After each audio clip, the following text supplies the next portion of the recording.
Okay, let me break down what I heard and what I saw. Tyson Fury spoke about Billy Joe Saunders needing a tune-up or maybe two to have a serious chance against Canelo. Now, he seemed to use his thoughts on Billy's inactivity to segue into his own inactivity and how it could affect him against Anthony Joshua. He made the point that Billy, when fit and active, can beat Canelo and any other 168-pounder. And then he said the same for himself. When he's fit and active, he can beat any heavyweight out there. He made mention that AJ fought just the other month, last year in December, so he's more active and AJ has an advantage. He mentioned how he's been out of the ring for 18 months and it's not the best preparation. He also spoke about the fight with Ajit Caballel that got aborted in December, saying that his promoters done him bad, Bbar and Frank Warren. That's the words he used, they done him bad. He said that him and Billy are not the type who will take fights for money that they think they will lose. They would rather win and stay broke. I'm not going to say too much on that. I hope he does go through with the fight. I hope he doesn't pull out. And he gave us this historical anecdote how Jerry Cooney was inactive for 18 months before he fought Larry Holmes and it affected his performance. I've also heard him say previously that Jerry Cooney was ahead on points, which he wasn't. You can go check it on BoxRec. Holmes already scored a 10-8 round flooring Cooney, and it was a good fight. Cooney did hurt Holmes, but Holmes was winning the fight. He said that Cooney was inactive for 18 months. He was actually inactive for 11 months. And he spoke about how there's a historical precedence of how inactivity has hurt boxers. Now, there's been a pandemic and it's affected the landscape of boxing all around the world. And there's been a lot of fighters who are inactive, some who can't get no work at all. And he's decided to focus on just him and Billy and their inactivity, even though Billy did fight in December and his targeted fight with Canelo was in May. It's not that far away from when he last fought.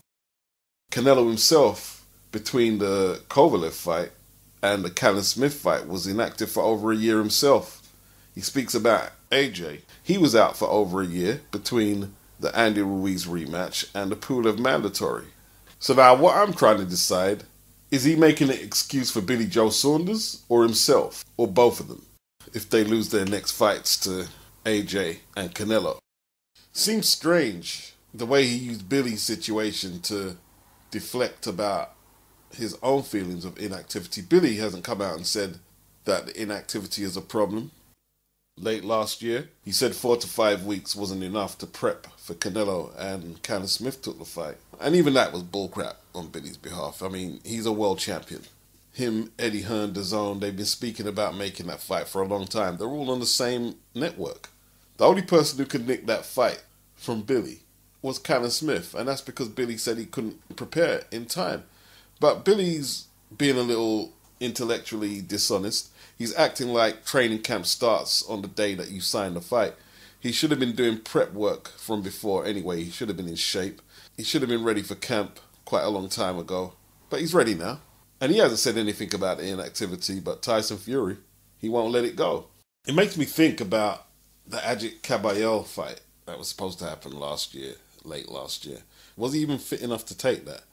I mean, he's the only fighter who was a recognized world champ who any of the promotional outlets couldn't find the money or couldn't put together a fight for during the pandemic. He's the only one. How much money was he asking for?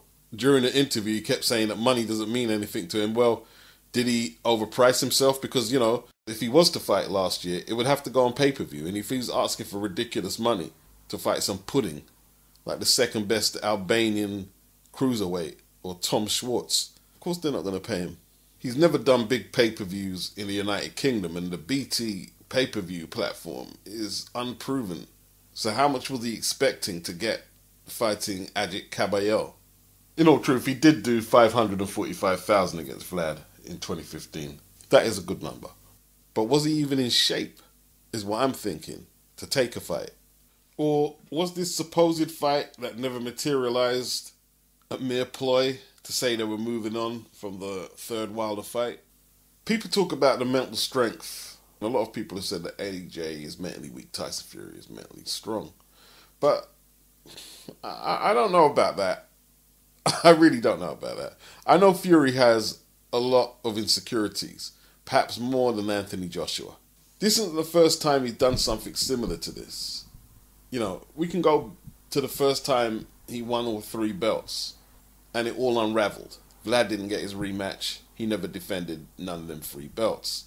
Now, his diehard fans will tell you that everybody conspired against him and that AJ had no right to go fight for the belts. They're Fury's belts. He unraveled. Tyson likes climbing the mountain, but once he gets there, it soon loses its appeal. Being a heavyweight champion is very monotonous. You just train, defend, voluntary, mandatory, until you lose or retire. And that's your lot. So he bailed out on his first championship reign. After he drew Wilder, we had to wait over a year for the rematch. And it seems now he's got the belt and he's a favourite. He wants to make excuses in case he loses. You know, when he fought Vlad, he was an underdog. The 2 Wilder fights, he was an underdog. But now he's this overwhelming favourite. People are talking about he's going to smash AJ in 2 or 3 rounds and it's going to be his easiest fight.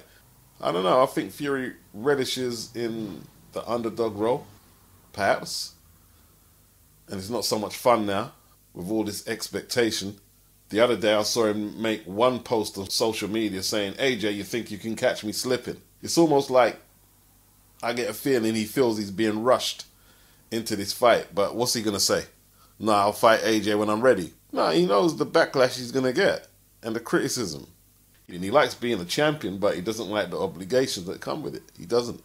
He wants to do it all in his time. When the topic of Dillian being his mandatory came up, or fighting Dillian in an eliminator, nope. Nobody wants to see these guys fight, according to Tyson Fury. You know, he said in regards to Usyk, they don't want to see no Ukraine champion. They want to see British or American champions, or that no one's interested. It was just crazy. Go watch the Gloves Are Off before the second Vlad fight, which never happened. To make my mistake straight. I didn't make a mistake. And what was the mistake? I'm embarrassed for it. I am. It's not an embarrassing thing to be beat by somebody who's better than you on the night. Everybody has bad nights, don't they? Just look at history. History tells us all happens, doesn't it? Leon Spinks beat Muhammad Ali, didn't he? It's the rematch he got played with. So maybe you're going to do that with me. But either way, I don't care. Hopefully you do play with me. Then I can retire, former heavyweight champion, undisputed, and beat the man who no one could beat. And I hope you beat me and beat everybody else. And it makes my win look even better, doesn't it?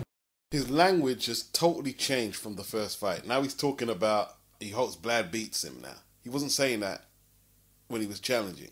No, I don't care. Slap me if you want. It doesn't really matter to me.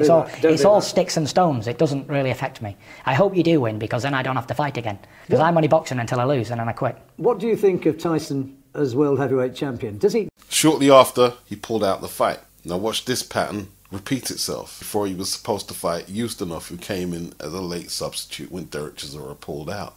What's important to me is not letting people down. With my name associated with boxing, there's been a lot of letdowns over the past 18 months. I'm not just about to let people down, especially in my own town when people's paid good hard-earned money to fight.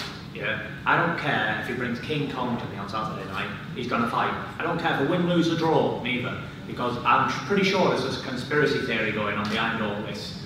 Listen, it is what it is. I don't let people down, I fight. Listen, I'm pretty sure there's a conspiracy theory going on behind all this. I'm pretty sure there's a conspiracy theory going on behind all this. I'm pretty sure there's a conspiracy theory going on behind all this. He carries on. The paranoia goes to another level.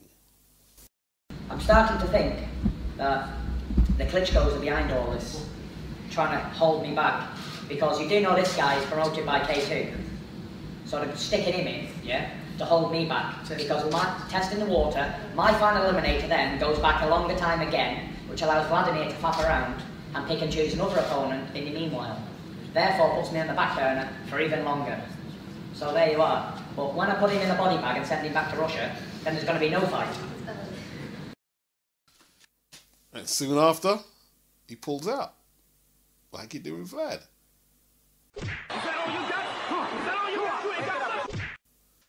Now, I haven't done no empirical study. But there probably is something for a lot of fighters in being a challenger where you just have less to lose than the champion. Being the underdog, you have less to lose than the favorite. There's probably something in it because even in that gloves are off, Vlad said he's looking forward to being the challenger. He's relaxed, I'm paraphrasing, and he said what he said. After AJ beat Ruiz in the rematch, he said he would like to come out first, like the challenger, even though he's the champion. You know, he got to get his thoughts together in the ring, watch his opponent coming towards him to fight him, and he found something he liked, something he hadn't experienced since he fought Charles Martin. There probably is that freedom where you can express yourself when you're challenging, when you're not really expected to win. But this is big boy championship boxing. Yeah, when you're a kid, you probably did dream of challenging for the title. But you challenge to win. And when you win the belt, you don't try and lose it again so you can get the rush that you got for challenging. Surely not. The idea is to hold on and retain the belt. But like I said, it's monotonous. It's difficult. You're a target. Everybody wants you. There are no days off. If the sanctioning bodies are doing their job properly, you don't get to cherry pick easy opponents. Because your mandatory is going to be tough if the sanctioning body are doing their job correctly. And if they were ranking the correct fighters in the top 10, you'd get no easy voluntaries either. So there are theoretically no days off. Life is tough. And I guess, you know, it's tough being a champion. A lot of pressure, meeting deadlines, mandatories, sanctioning bodies if you've got 3 straps like Joshua. Yeah, it's tough. It's tough. But it's even tougher when you don't have the straps and you're not champion no more. That's even tougher. You know what I mean? Life ain't easy. After Wilder's Glovegate, poisoned water, Mark Breland infiltration, PD allegations, Fury gave AJ credit for the way he took the defeat against Andy Ruiz, no excuses. And he came back. He said if he was to lose, he would hope to take the loss in a similar vein. Would I be the same? No. I'd say, right, I lost to a better man, fair play. But, you know, they're not like me, are they? Look, AJ got beat by Ruiz. He didn't make a million excuses. He just said, fantastic, well done. So I suppose it's different sportsmen for different places and that. So. And let's hope he does, if he does lose. Let's hope he does. Let's hope he doesn't make a whole load of excuses. And let's hope this, from what I and many people see in this video, where he seems to have ready-made excuses if he does lose to AJ, that the inactivity hurt him. Will there be any scapegoats if Fury is beaten decisively and conclusively? Maybe Frank Warren for not putting the show on to help keep him active in 2020. Maybe old Kronk-style Sugar Hill could be sacrificed for not bringing the correct game plan. I don't know. AJ's got to win first.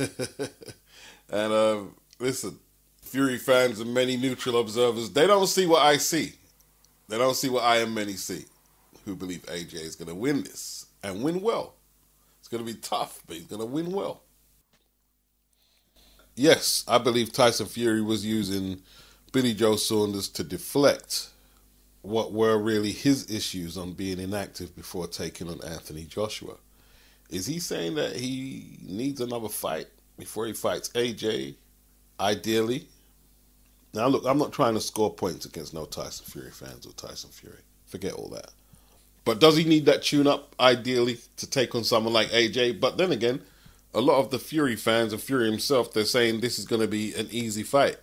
Ultimately, he said it doesn't matter if he has a tune-up or not because he's way ahead of AJ. AJ has the heads up on how the fight is going to be fought.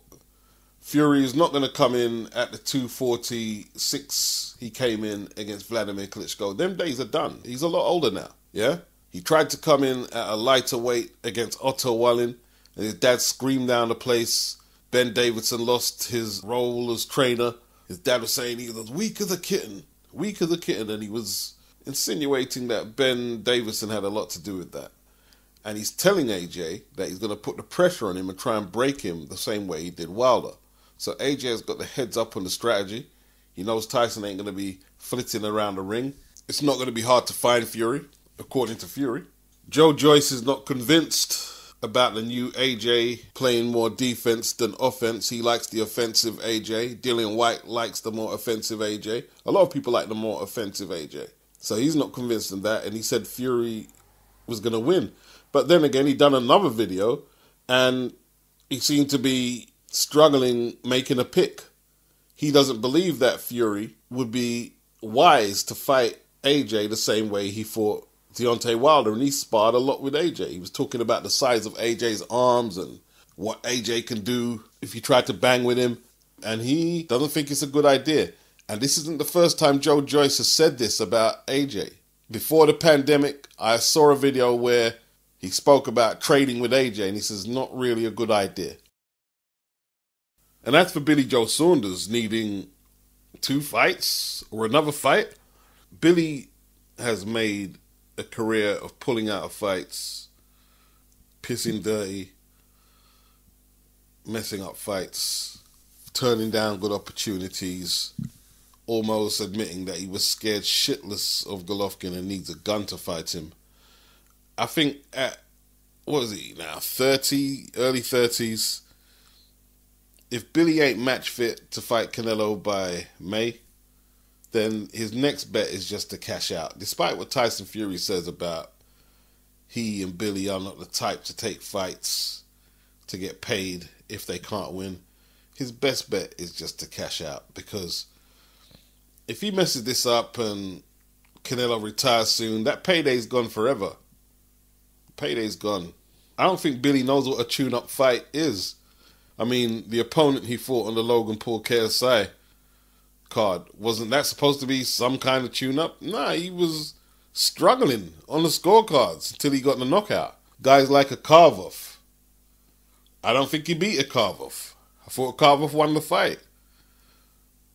Was that supposed to be as difficult as it was? So I don't know about these warm-ups for Billy right now. I really don't know. If Billy doesn't know that he should be match fit by now, I don't see what a couple more tune-ups or easy touches will do for Billy. I really don't. I won't be picking Billy. I don't think he beats Canelo.